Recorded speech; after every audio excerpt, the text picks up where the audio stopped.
The temperature had plunged to 45 degrees below zero when the scratching started at my door. My name is Ryan Caldwell. I'm 47 years old, and for the last 4 winters, I've lived alone in this small cabin tucked against the Bitterroot Mountains in western Montana. I used to work at a big cat refuge, rescuing lions, tigers, anything that had been taken from the wild and then discarded. That life ended the night I arrived too late for one cub. I never went back. These days, the only company I keep is the wind and the silence. That night, the storm was vicious. Snow slammed the windows in horizontal sheets. The thermometer outside had frozen solid hours earlier.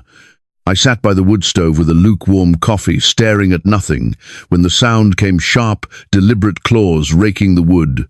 Not wind, not a branch, something alive, something big. I set the mug down. The ceramic clinked against the table. My pulse kicked up a notch. No animal in its right mind would be out in 45 degrees Celsius unless it was dying or desperate. The scratching came again, slower this time, almost pleading. Then a low, broken sound, half growl, half whimper, slipped through the cracks. I grabbed the flashlight, crossed the creaking floorboards and wiped frost from the small window beside the door. The beam cut through swirling white and landed on her. A lioness. Full-grown, massive, her maneless face crusted with ice, golden eyes wide and locked on mine. She stood trembling against the porch, railing every breath, a visible cloud. At her feet lay 2 tiny cubs curled tight, barely moving, fur rimed with frost. One cub's back leg was twisted at a wrong angle, dark blood frozen in streaks on the snow. She lifted a massive paw and dragged it across the door. Again, soft, deliberate, begging without a sound. Our eyes met through the glass. Hers carried no threat, only exhaustion, only trust, born of pure desperation. She nudged the cubs closer with her nose. One of them let out the faintest, thinnest cry. I stood frozen, hand on the latch, heart hammering against my ribs. Before we continue with my story, drop a quick comment below. Tell me what time it is where you are right now and which city you're watching from, so I know how far this tale has traveled tonight. If the story pulls at you even a little, hit that like button, drop a comment with your thoughts, and subscribe so you don't miss the next one. More lives, more hearts, more chances to heal are waiting just around the corner. I couldn't believe what I was seeing, but the mother lion didn't give me time to think. My hand turned the latch before my mind caught up. The door swung inward, and the storm rushed in a wall of freezing air that burned my lungs. She stood there for one heartbeat, golden eyes fixed on me, then lowered her head gently, took the larger cub in her jaws, and crossed the threshold into the cabin. The smaller one she nudged forward with her nose until both were inside on the wooden floor. I pushed the door shut against the wind, the latch clicking into place. The sudden quiet was deafening after the roar outside. She shook once, ice crystals flying from her coat, then stood over the cubs, sides heaving. I moved slowly, keeping my hands visible, and knelt a few feet away. The larger cub, the one with the twisted back leg, lay completely still. His fur was stiff with frost breaths, so shallow they barely lifted his ribs. Dark, frozen streaks marked the injury, the skin swollen and raw, from what looked like an old wire snare that had cut deep before snapping. The smaller cub trembled beside him, eyes half closed, tiny paws curled tight against the cold that had nearly taken them both. I grabbed the heavy wool blanket from the couch and spread it near the wood stove where the heat was strongest. "Easy now," I said, voice low. "Let me help them." She watched every move. When I reached for the larger cub, she tensed a low rumble starting in her chest, but she didn't lunge. I lifted him carefully, the cold radiating through my sleeves like holding a block of ice. His body was limp, heart rate faint under my fingers. I wrapped him in the blanket, tucking the edges around his small frame, then placed him close to the fire, but not too close. The mother lion, Nala, the name came to me unbidden like she had always carried it, stepped closer. She sniffed the blanket, then my hands, her warm breath brushing my skin. I stayed perfectly still. She nudged the smaller cub toward me next. I named him Max in that moment, the smaller one, while the injured one became Leo in my mind. Max's condition was slightly better. His chest rose and fell more noticeably, but hypothermia had set in deep. I rubbed his sides with firm, steady strokes to stimulate circulation the way I had been trained years ago. Nala lowered herself to the floor beside us, her massive body forming a protective curve. Her tail twitched once when I touched Max's ear, but she allowed it. I heated water in the kettle, testing the temperature until it was warm, but not hot. Then soaked clean cloths and placed them against the cubs' bodies to transfer heat gradually. Leo's injured leg needed attention. First, I cleaned the wound with the warm cloth, removing bits of ice and old debris without pressing too hard. The gash was deep, but not actively bleeding now, the cold having slowed everything. Infection was the real threat if we made it through the night. Nala's golden eyes never left my hands. She let out a soft chuff when I finished bandaging Leo's leg with strips of clean cloth from the medical kit I kept in the cabinet. It wasn't perfect, but it would hold until morning. I checked both cubs' breathing again. Max had started to stir, a weak mule escaping as warmth reached him. Leo remained quiet, but his body temperature was climbing slowly. I sat back on my heels, sweat cooling on my forehead despite the cold still seeping through the walls. Nala shifted closer, her shoulder brushing my arm for the first time. She didn't growl.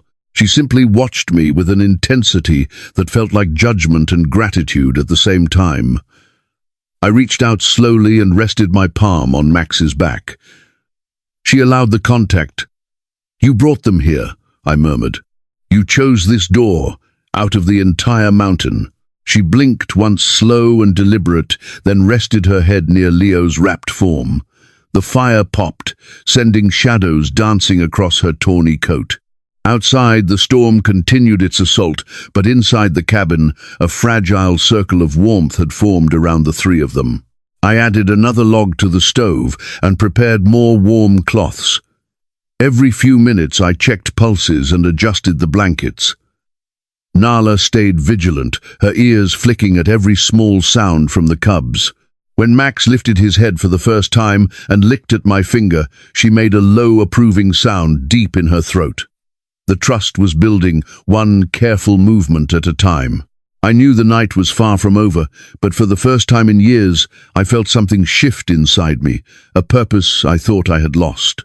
As the fire began to push back the deadly cold, the memories I had buried for years started to surface. I kept my movements slow while I prepared another round of warm compresses. Leo's breathing had steadied enough that I could risk unwrapping the bandage to check the wound again. The swelling had eased slightly, but the edges of the cut still looked angry, dark, purple, bruising, spreading outward from where the wire had bitten deepest. I cleaned it once more with saline from the kit, then applied a thin layer of antibiotic ointment I kept for emergencies. Every time my fingers came close to his fur, Nala's ears flicked forward, but she held her ground. Max had curled tighter against his brother's side, the smaller cub's body finally radiating a little heat of its own. I lifted him gently to my lap so I could monitor his pulse more easily. His eyes opened a slit, cloudy but aware, and he gave a faint, raspy chirp. Nala leaned in, nose brushing my wrist. Then she pressed her forehead briefly against my forearm before pulling back to watch. That small contact sent a jolt through me. Not fear this time. Something heavier. Recognition.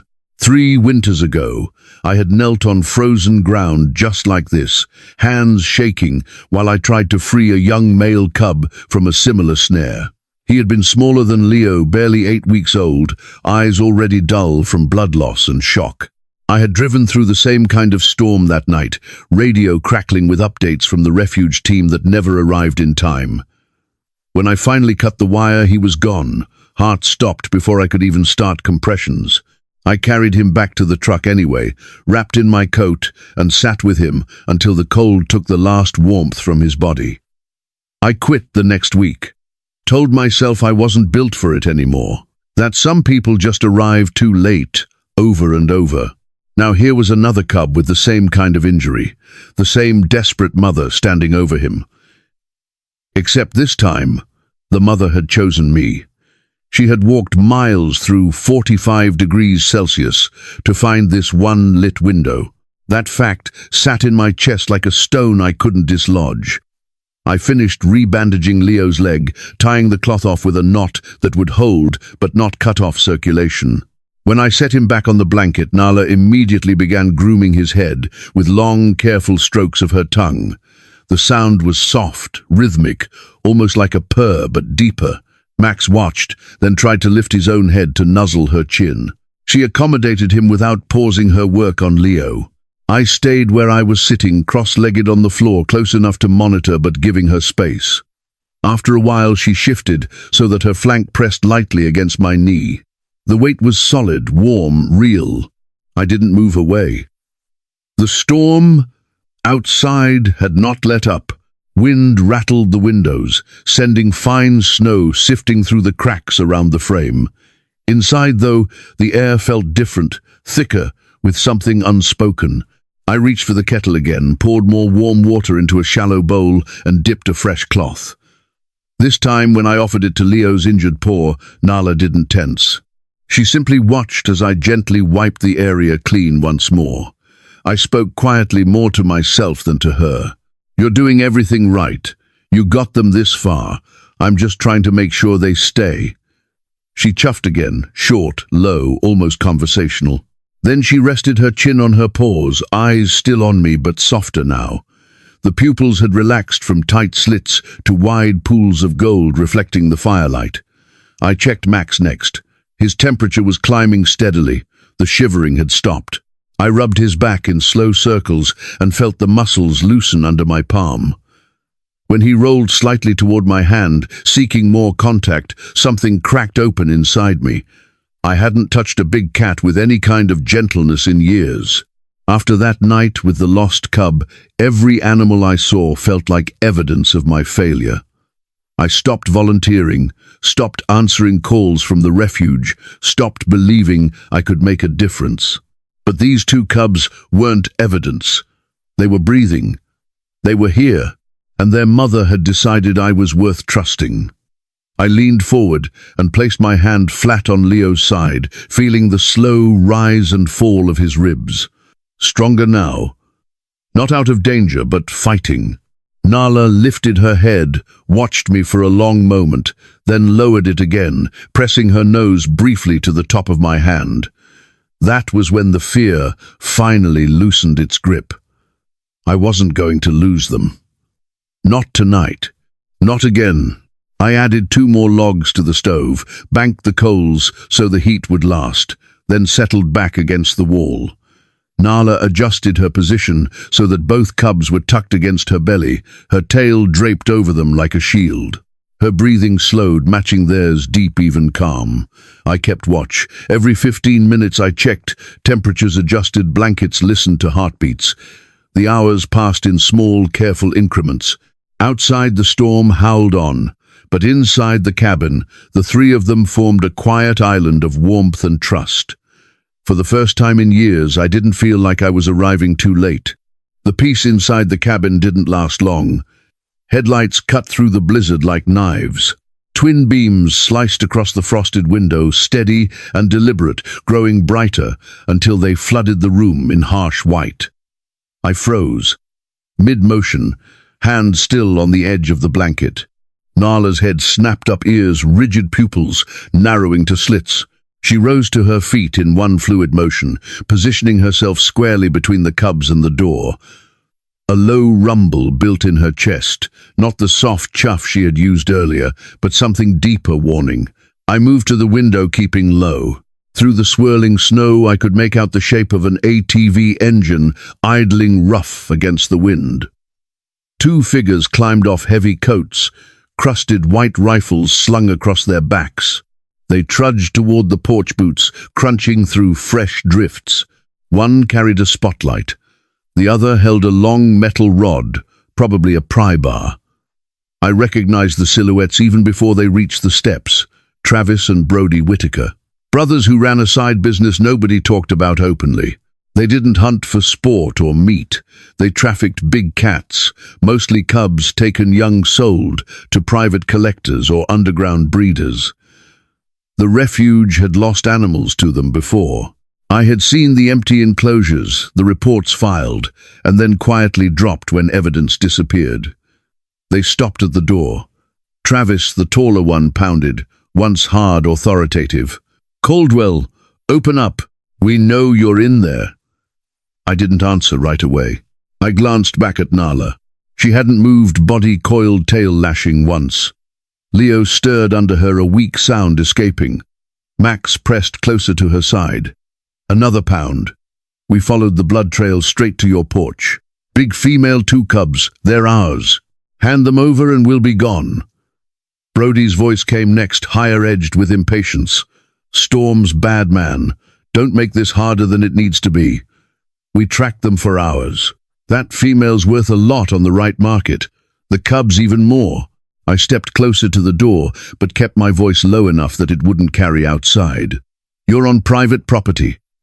Turn around and leave." Travis laughed, short, cold. "Private property don't mean much when you're harboring stolen goods. We tagged that lioness months ago. She got loose during transport. You know the law finders keepers don't apply to protected species." I knew the lie immediately. Nala had no tag, no collar scar, nothing. They were improvising. But the rifles were real, and the ATV was loaded with crates I could just make out in the headlight glow. I pressed my shoulder against the wood to brace it. "She came here on her own. She's not yours." Brody rattled the handle. "Open the damn door, Caldwell. We can do this easy, or we can do it loud." Nala growled louder now, the sound vibrating through the floorboards. She took one step forward, placing herself directly in front of the cubs. I raised a hand toward her, slow palm open. "Stay," I whispered. "I've got this." Travis banged again, this time with the butt of his rifle. The frame shuddered. "Last chance. We know she's in there. We heard the cubs. You're not saving anybody by playing hero." I moved to the side window for a better angle. They were standing close together, snow piling on their shoulders, breath fogging in the beam of the spotlight. Travis held his rifle loosely finger near the trigger guard. Brody had the pry bar resting on his shoulder like it was casual. I raised my voice just enough to carry through the door. "You break in, you're committing felony trespass and attempted theft of protected wildlife. Federal charges. Big Cat Public Safety Act doesn't play." Travis snorted. "You gonna call the feds in a blizzard? Good luck with that." Brody stepped forward and slammed the pry bar against the door, once, twice. Wood groaned, but held. "We don't need to break in if you just hand them over. Open up and we walk away clean." I glanced at Nala again. Her muscles were bunched, ready to spring. Leo had lifted his head, ears flicking toward the noise. Max huddled tighter against her. I needed time. Time for the storm to worsen, time for them to get cold, time for anything that might make them back off. "Even if I had something here, you think I'm handing over a mother and her cubs to you two? You'll sell them off before sunrise." Travis leaned closer to the crack between door and frame. "Business is business, Caldwell. You used to work at that refuge. You know how it goes. Some animals just aren't meant to stay wild." I felt my jaw tighten. She walked through hell to get here. She chose this place. That means something. Brody laughed. "It means she's valuable. Now open the door before we lose patience." Another hit with the pry bar. A splinter flew off the jamb and skittered across the floor. Nala snarled, full-throated teeth bared. The sound filled the cabin raw and protective.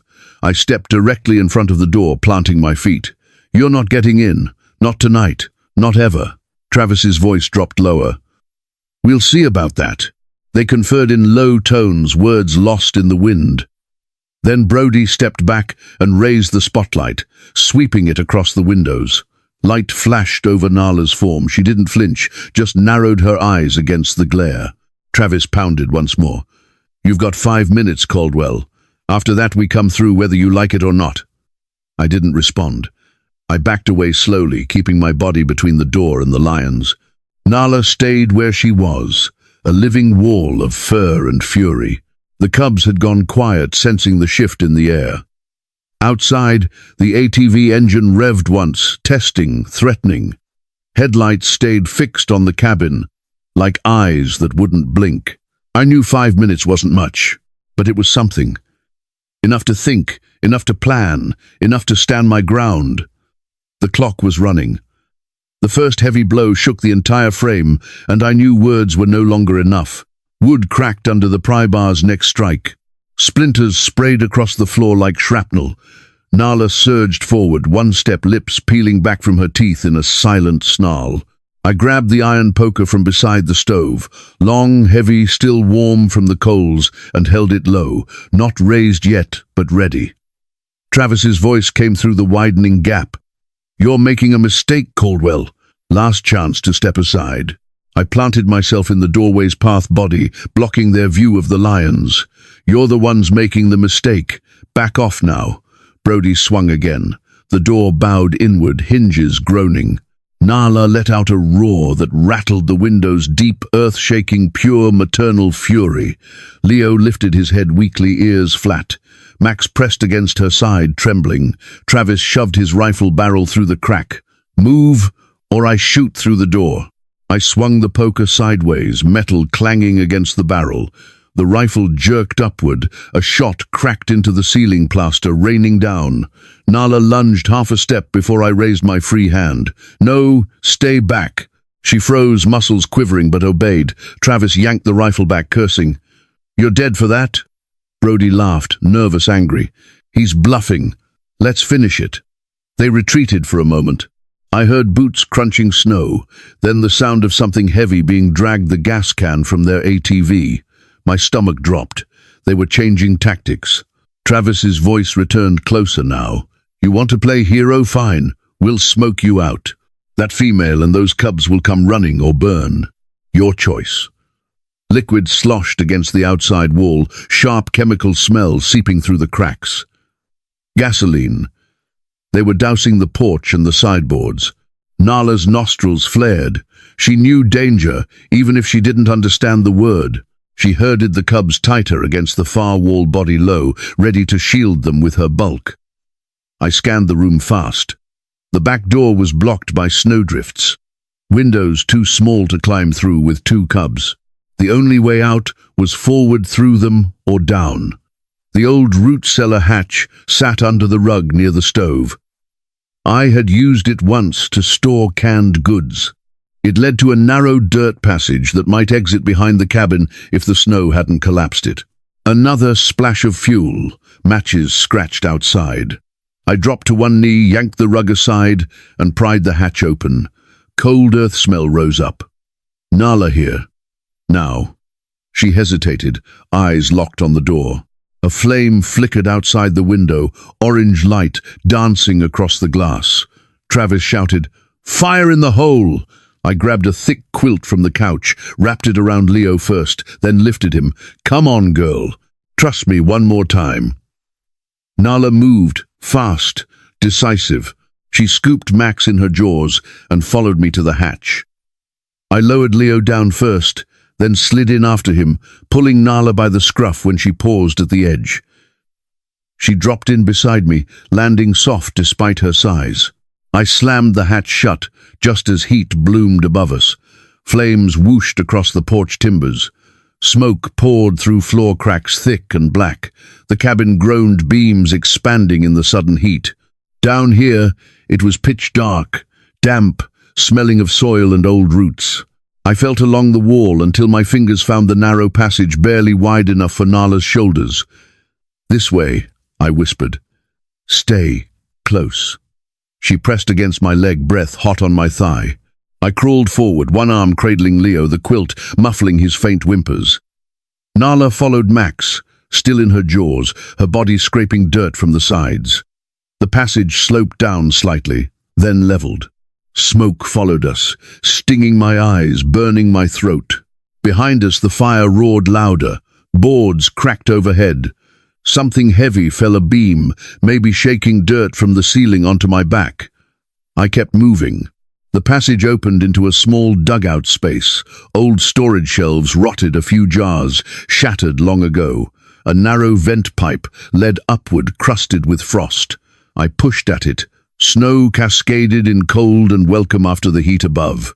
Nala set Max down and circled once, checking the cubs. Leo's bandage had held. He was breathing steadier. Max licked her chin, weak but alive. I cleared snow from the vent until moonlight filtered through. Outside, the ATV engine revved, moving away, probably circling to watch the blaze. Flames lit the sky orange through the cracks. We couldn't stay here long. Smoke would fill the passage eventually. But for now we had air. I sat with my back to the dirt wall cubs between us. Nala settled beside me, tail wrapped around them, head resting near my shoulder. She looked at me long, steady. No growl, no fear, just quiet acknowledgement. I rested my hand on her flank. We're not done yet. Above the cabin burned. But down here in the dark and the cold, the four of us held together. The night wasn't over. Smoke was already filling the cabin when I made the only choice left. The root cellar passage had turned into a chimney, black tendrils curling down from above, thick enough to choke. I pressed the quilt tighter around Leo and Max, then wrapped my scarf over my mouth and nose. Nala's breathing had grown shallow. She kept her head low, shielding the cubs with her shoulders, while we waited for the heat to force a decision. I crawled back to the vent pipe, shoved more snow aside until cold air rushed in. Moonlight showed the ATV parked at an angle, engine off, now silhouettes moving near the burning porch. They were waiting us out. But the fire was spreading faster than they expected. Flames licking up the dry log walls, roof timbers popping like gunfire. I turned to Nala. We can't stay. The smoke will get worse. We go now, or we don't go at all. She stared at me, eyes reflecting the faint orange glow filtering through the vent. Then she nudged Leo forward with her nose. I lifted him first, quilt and all, and pushed him gently through the narrow opening into fresh snow. Max next. Nala followed, squeezing her broad shoulders through the pipe with a grunt. I climbed out last, pulling the vent cover shut behind me to slow the smoke trail. We emerged on the north side of the cabin opposite the ATV, hidden by a low snowbank and the bulk of the burning structure.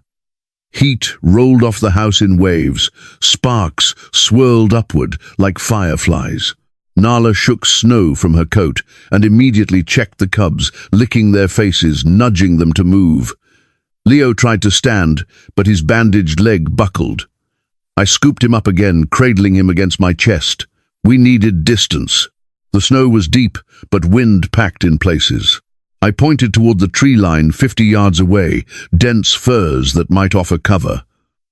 Nala fell in beside me, body low, ears swiveling. Every few steps she paused to listen. The Whitaker brothers were shouting over the roar of the fire, voices carrying on the wind. See anything yet? Travis's tone was sharp. Nothing moving. They're either cooked or they bolted the other way. Brody laughed. If they bolted, they're freezing by now. We'll circle and pick up tracks at first light. I kept low, moving slow to avoid crunching snow too loudly. Nala matched my pace, her massive form surprisingly silent. We reached the first trees and slipped behind a thick trunk. I set Leo down gently. He stayed put, panting softly. Max huddled against his brother. Then headlights swept the tree line. The ATV engine growled back to life. They were searching. I pressed against the bark, heart slamming. Nala crouched low, fur bristling, ready to charge if they came closer. I laid a hand on her shoulder, firm, steady. Not yet. The ATV rumbled past Spotlight, raking the snow. It missed us by 20 feet, Travis cursed. Check the back slope. They can't have gone far. The vehicle turned, heading away. I exhaled slowly. We had minutes, maybe less. I picked up Leo again. If we reach it. A new sound cut through the crackle of flames, distant but growing. Sirens. Faint at first, then clearer, multiple vehicles pushing hard against the storm. Nala's ears pricked. She lifted her head, nostrils flaring. The ATV stopped. Travis shouted something I couldn't make out. Headlights swung wildly as they reversed course. Sirens grew louder, 2 sets, now maybe 3. Red and blue flashes appeared through the trees, bouncing off snow. Lauren's voice came over a bullhorn, sharp and unmistakable. "This is Montana Fish, Wildlife and Parks. Shut down the vehicle and step out with hands visible. You are under observation." The ATV engine revved, once hesitant, then died. Doors slammed. Travis and Brody stood in the headlight, glow rifles still in hand, but barrels lowered. I stayed hidden. Nala didn't move either. We watched as wildlife officers and firefighters fanned out, weapons drawn but not raised. Lauren stepped forward, vest flashing, face set. "Travis Whitaker, Brody Whitaker, drop the weapons." "Now." Travis hesitated. Brody glanced at the burning cabin, then at the officers closing in. Slowly, they placed rifles on the snow. Officers moved in, fast cuffs out, commands clear. Brody tried to argue jurisdiction. Neither got far. Lauren scanned the tree line, bullhorn lowered. "Ryan, if you're out there, it's safe. Come forward." I looked at Nala. She met my eyes, calm now, almost expectant. I stepped out first, Leo in my arms, Max trailing close to Nala's side. Flashlights swung toward us. Lauren's face changed relief, then shock. "Oh my God!" "Ryan." Officers formed a loose perimeter. One approached slowly, hands up. "Sir, stay calm. We've got them." Nala stayed at my heel body, tense but not aggressive. Lauren knelt a safe distance away. "Easy, girl. We're here to help." A wildlife vet with a tranquilizer kit moved in carefully. Nala growled, once low warning, but Lauren raised a hand. "No darts." "Not yet. She's cooperating." The vet backed off. Lauren looked at me, eyes shining. "You got them out?" I nodded. "Barely." Officers secured the brothers in separate vehicles. Travis glared through the window as they drove him away. Brody kept his head down. Firefighters turned hoses on the cabin, but it was too far gone. Embers drifted like snow. Lauren placed a hand on my arm. "We got your call. Signal came through just in time. Let's get these 3 to the refuge. Vet's waiting." Nala allowed the vet to approach again, this time without protest. He checked the cubs, quickly nodding. "Stable enough for transport." We loaded them into a heated wildlife trailer. Nala climbed in, last settling protectively around her cubs. As the convoy pulled away, I stood in the snow watching the last flames die. The storm had begun to ease, wind dropping, flakes slowing. Lauren squeezed my shoulder. "You did it, Ryan. All of you." I looked back once at the smoldering ruin that had been home, then at the trailer lights disappearing down the ridge. We were safe. For now. 3 weeks later, the Montana snow had begun to soften around the edges of the refuge. The Montana Big Cat Refuge sits on 400 acres of rolling foothills west of Missoula. High fences, natural enclosures, heated shelters for the coldest months. I drove up the gravel road in early April, windows down, letting the pine-scented air replace the memory of smoke. The gate swung open after I swiped my old staff card. It still worked. Dr. Marcus Hale waited near the main gate. Tall, silver-haired mid-50s, always in khaki with a stethoscope around his neck. He shook my hand firmly. "Ryan, good to see you upright and not covered in soot." I managed a half smile. "Barely." "How are they?" He nodded toward the largest enclosure. "Come see for yourself." We walked the path together. The refuge was quiet mid-morning, most animals resting in shade, a few pacing or grooming. Nala's enclosure was at the far end, 2 acres of grassland boulders, a small pond, climbing structures made from fallen timber. She lay stretched on a flat rock in full sun coat, gleaming tawny gold. Leo and Max played nearby, Leo limping only slightly now, Max bounding in clumsy leaps, batting at a drifting leaf. They looked stronger, healthier, alive. Marcus stopped at the observation platform. "Leo's leg is healing clean. No infection. We removed the last stitches 10 days ago. Max gained 8 pounds since intake. Nala's been eating well, whole prey every other day. She's protective, but she tolerates the keepers now. I leaned on the rail. Nala lifted her head, ears swiveling. Our eyes met across the fence. She rose, slowly stretched, then walked straight toward us. Leo and Max followed, curious. She stopped at the chain link close enough that I could see the faint scar on her muzzle from old fights, the way her whiskers twitched when she scented me. She chuffed, once low familiar. I reached through the mesh. She pressed her forehead against my knuckles, eyes half closed. Leo pushed in beside her, rubbing his cheek along the wire until it touched my wrist. Max hung back a second, then joined small paws, batting gently. They stayed like that. No rush.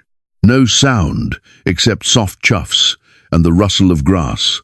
I let my forehead rest lightly against the fence beside Nala's. Her warmth came through the metal, solid, steady, real. For a long minute the world narrowed to that single point of connection, man and lioness separated by steel, but not by anything that mattered. Marcus watched quietly. She remembers you. They all do. I swallowed. I wasn't sure they would. They do more than remember. They trust. We stood there a long minute.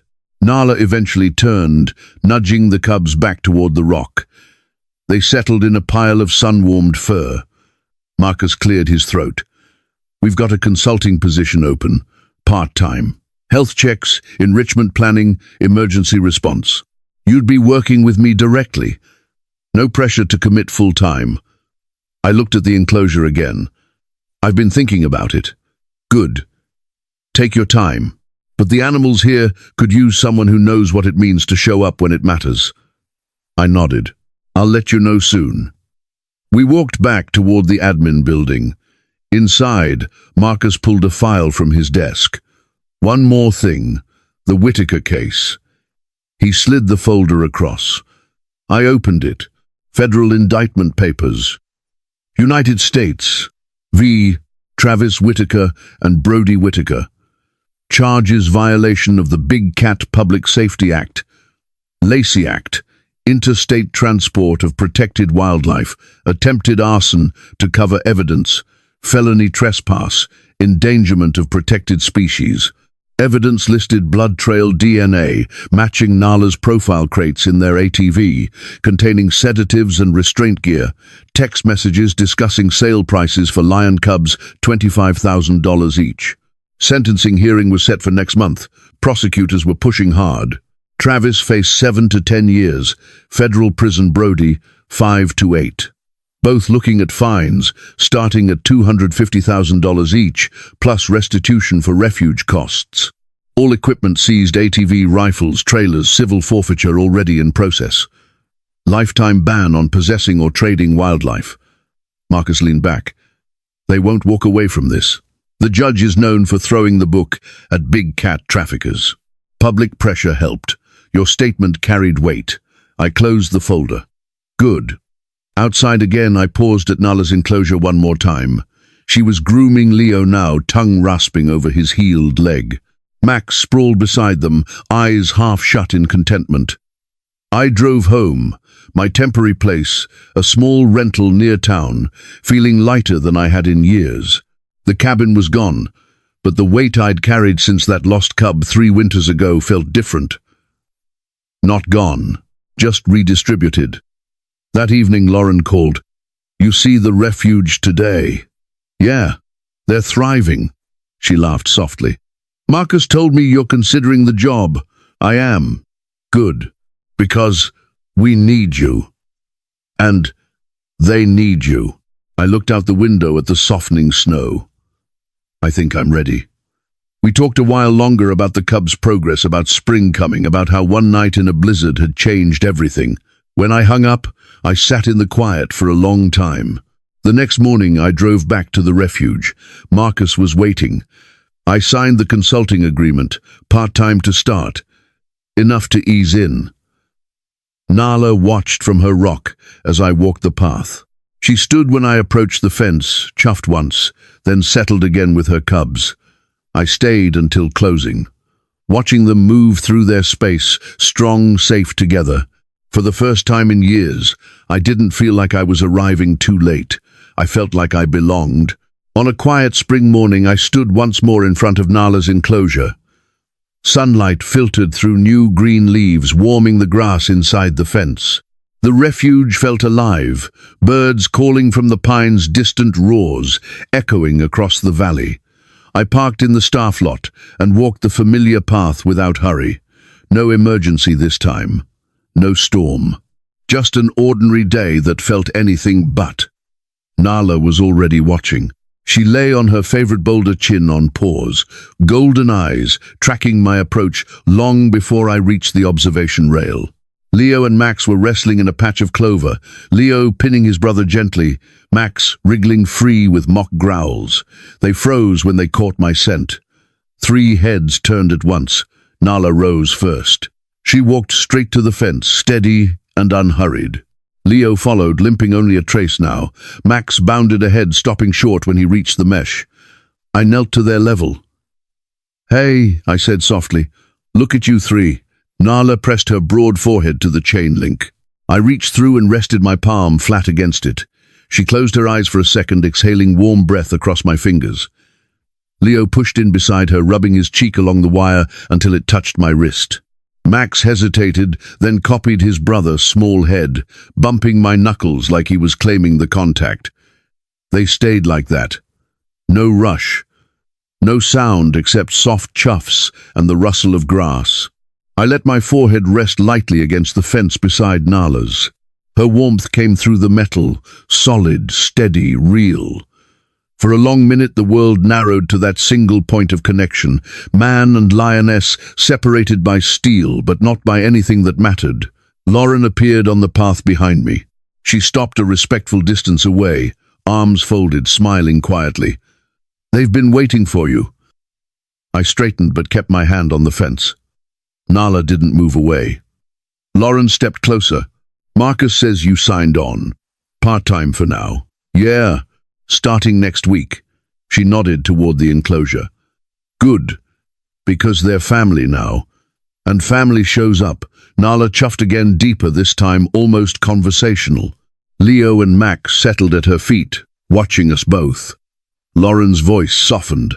"What you did that night didn't just save them, Ryan. It reminded all of us that compassion still exists in this world. You could have closed the door. Most people would have. But you didn't. You stood between a mother and everything, trying to take her cubs. That's not small. That's everything." I looked at Nala. She blinked slowly, once, twice, the way big cats do when they choose trust. I wasn't thinking about big lessons. "That's the point," Lauren said. "The biggest changes start with one person refusing to look away. You gave them a second chance, and in doing that, you gave yourself one too." The cubs started playing again, Leo pouncing on Max's tail, Max tumbling sideways. Nala watched them with quiet pride, then turned back to me. She lifted a paw and placed it against the fence pads, pressing where my hand rested, not pushing, just there. I swallowed hard. I thought I'd lost the right to do this work after what happened before. Lauren put a hand on my shoulder. "You didn't lose it. You carried it until someone needed it again." And they did. We stood in silence a while longer. The sun climbed higher. A breeze moved through the enclosure, carrying the scent of wildflowers and earth. Lauren spoke again, quieter.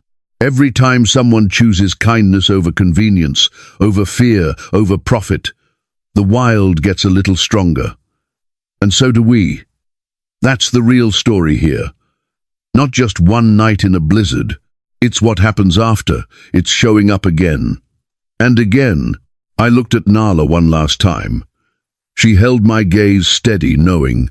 Then she turned, nudged her cubs toward the shade, and walked away with them close at her side. No goodbye. Just forward. I stayed until they disappeared behind a cluster of rocks. Lauren squeezed my shoulder once more. "Come on. First shift starts Monday. Don't be late." I smiled, small, real. "I won't." We walked back toward the admin building together. Behind us, the refuge hummed with life, animals moving through their days safe because someone had decided they were worth protecting. That's the truth of it. Compassion isn't loud. It isn't always dramatic. Sometimes it's as simple as opening a door in the middle of a storm. Sometimes it's showing up weeks later just to check. Sometimes it's carrying the weight of one bad night until you can turn it into something better. And when you do, when you choose to care, even when it hurts, the world gets a little less broken. If this story stayed with you, think about what it means for the wild places and creatures still out there. They don't have voices to ask for help, but they have us. What would you have done that night? Drop a comment below. Share your thoughts. And if it moved you, hit like, subscribe, and turn on notifications. There are more stories waiting, more chances to remind ourselves why compassion matters. Because every life we choose to protect brings a little spring back to the world. And spring always comes.